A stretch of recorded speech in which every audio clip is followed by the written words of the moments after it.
Hello, I'm Donnie Tran with the Center for Innovation in Education, or CIE. Last year, we helped the Bellevue School District take a new approach to its strategic planning process, one that included community members, families, teachers, administrators, and students. These groups formed a coalition to address the district's real issues and needs while building commitment, increasing trust in public education, and increasing the likelihood that what gets planned gets done.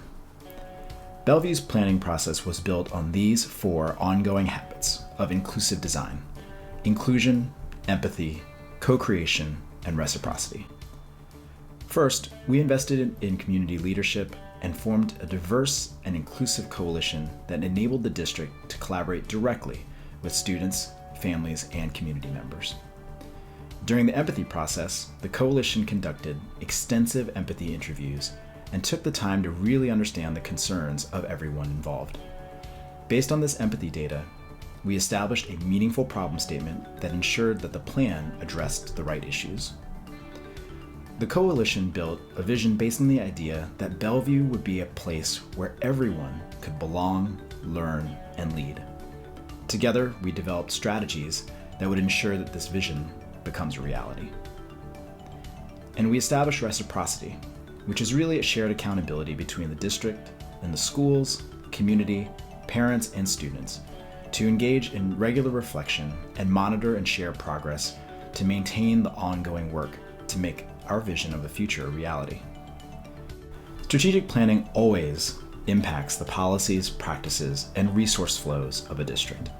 But what's different about Bellevue's process this year is that we're also changing how people relate to the plan. The community now sees itself as a part of the implementation of this plan, rather than just the recipients of it. The district has launched design teams that are bringing in even more students, caregivers, and community members into the process of implementing the plan. They are innovating, collaborating, and leading the work across the community. Here are some reflections from members of the community who are part of this process. Like we've been able to all of us come together to become more active listeners to each other, to the community, to the students, our own kids as well, and just to really be an active listener and a participant and moving someone else's story forward and their experiences forward, and how that can help shape the future for our district. So the entire thing has been well worth it, and it really was an honor to be a part of this. Thank you. Just this whole process has been very, I want to say, especially this year, kind of like uplifting, because it does give you that sense of like hope ever since COVID happened, and I'm seeing like things we weren't like we weren't yet on the right track even before COVID as a whole school community, and then once we came back, we kind of continued seeing that, right? And we're starting to see the effects of it, not only in the student point, but also as an educator and how that affected us. It made me think about people who may be on the edges, and if we're not careful, would get left behind.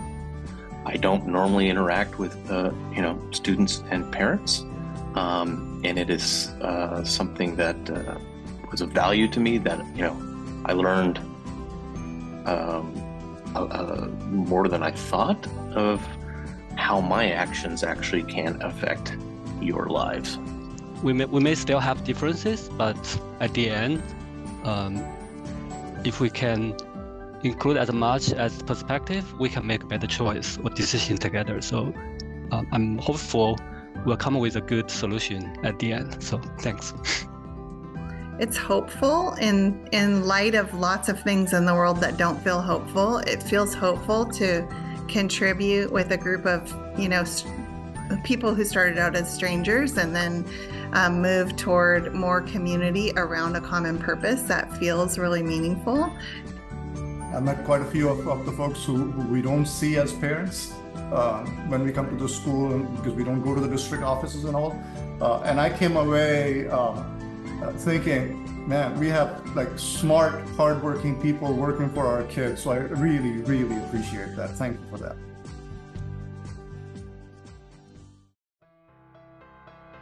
Quantitative data has its place. I think that it is really important that we capture the voices, right, and the experiences of our students and our families. Braylon from soccer, it's great to see you, and it's great to see freshmen taking a leadership role in all this.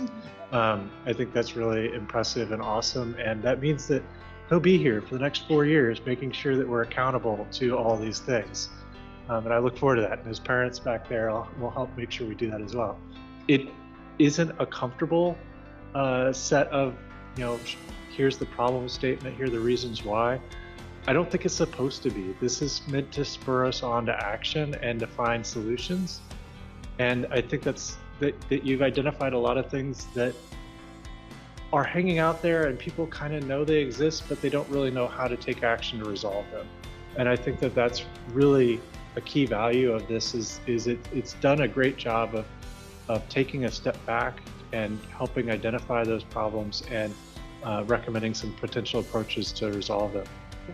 I'm very hopeful that we are going to retain some of this inclusive design methodology of empathy interviews and co-creation for other things that we're going to do around the district. And then the problem statement, for me, that was huge, because so often the problem statement or whatever comes is not real. It gets translated out of real into sort of professional euphemisms. And so then you go through another couple of more layers, and I love the fact that this is real, even though when I first saw it, I thought, yeah, a lot of people have worked for decades to try to have this not be the case, and yet it's still the case. So let's be real.